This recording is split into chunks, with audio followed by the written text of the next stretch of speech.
Bonjour, cher artisan de lumière. Alors, osez être vous-même.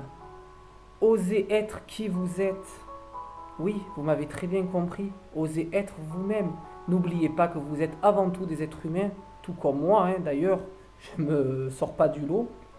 Voilà, je parle de moi avant tout parce que bon, je fais partie aussi des êtres humains. Donc j'ai aussi mon lot de qualités et de défauts, hein. Ne croyez pas que parce que je suis dans le développement personnel et dans le bien-être et que j'essaye de passer des messages dans la lumière que je suis parfait, loin de là, je suis loin d'être parfait. J'ai aussi mes moments de coup de blues, des moments de solitude, des moments de peine, des moments de joie, des moments de rire, des moments de pleurs, des moments de souffrance, des moments de joie. Voilà, et je suis humain comme tout le monde, j'ai mon lot aussi. Je ne suis pas non plus devin, donc je ne peux pas non plus tout anticiper et toujours trouver le milieu dans tout. J'essaie toujours d'être dans la neutralité. Donc n'oubliez pas que la dualité est expérimentée pour ensuite connaître l'unité. Vous êtes obligé de connaître la dualité pour ensuite connaître la neutralité. Donc osez être vous-même pleinement, accepter vos parts de souffrance comme vos parts de lumière. Il est normal, nous avons tous des souffrances.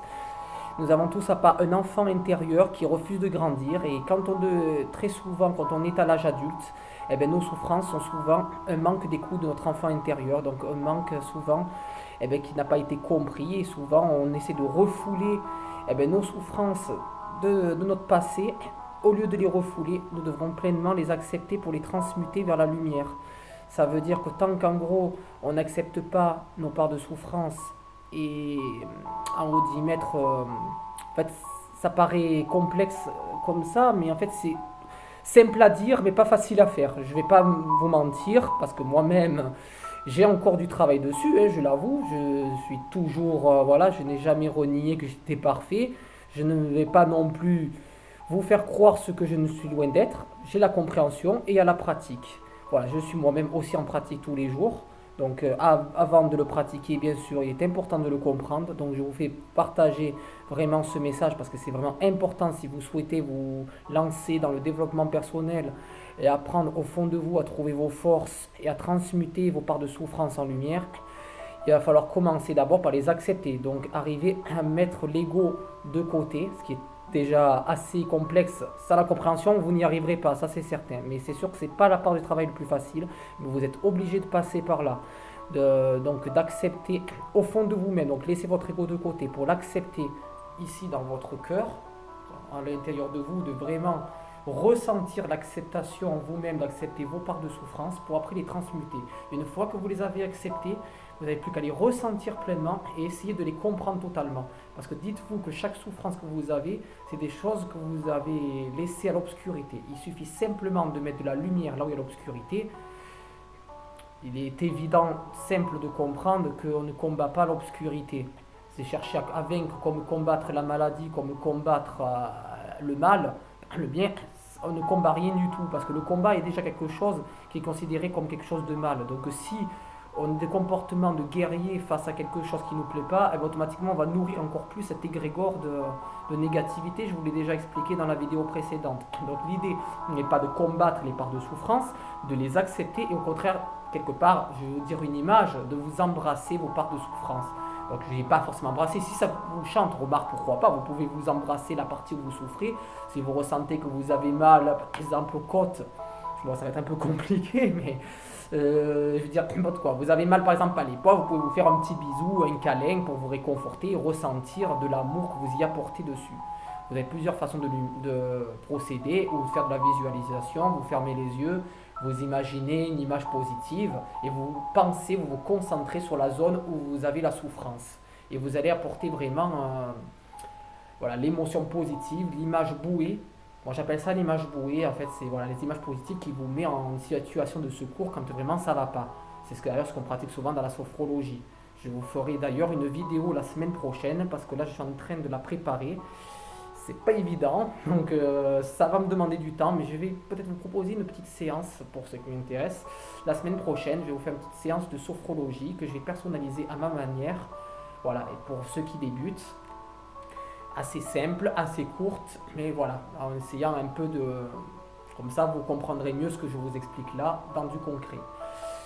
Donc, non, nos moutons, je disais, voilà. Donc, si vous avez mal, que ce soit des douleurs physiques, vous pouvez donc vous faire un câlin, un massage, d'ailleurs ça marche très bien, vous avez plusieurs, ou la visualisation. Si c'est des douleurs morales, vous essayez de respirer profondément.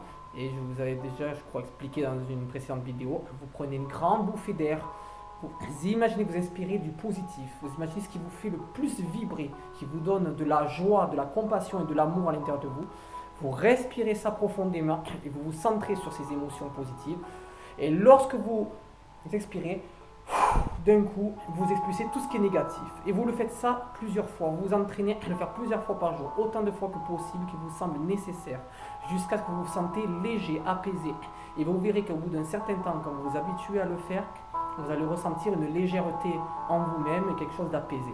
Et là, c'est là où vous commencez enfin à vous détacher, commencez à comprendre, et vous êtes dans l'acceptation des choses négatives, vous les transmutez. Et plus vous allez faire ça avec chaque part de souffrance, une fois que vos souffrances sont consolidées, vous n'avez plus de quoi souffrir et vous pouvez avancer. Voilà. Et notre but de l'évolution, c'est ça, c'est en fait de transmuter nos parts de souffrance qui nous empêchent d'avancer pour aller plus loin, pour essayer d'évoluer vers le meilleur. Voilà. Ce sera tout pour aujourd'hui. J'espère que ce message vous sera utile et que ça vous aidera pour ceux qui souhaitent se lancer dans le chemin du développement personnel. Je vous encourage à le faire. De toute façon, ça peut que vous apporter du bien. Ça ne pourra pas te faire de mal à personne et je pense même qu'actuellement, c'est même vital et nécessaire et urgent de le faire. Si on veut vraiment changer le monde, on entend souvent parler autour de nous qu'on veut changer le nouveau monde, mais je pense qu'avant de devoir créer un nouveau monde, il va falloir d'abord commencer à s'apaiser soi-même. Donc je vous apporte déjà cette clé-là. J'espère que ça vous sera utile. N'hésitez pas à le faire.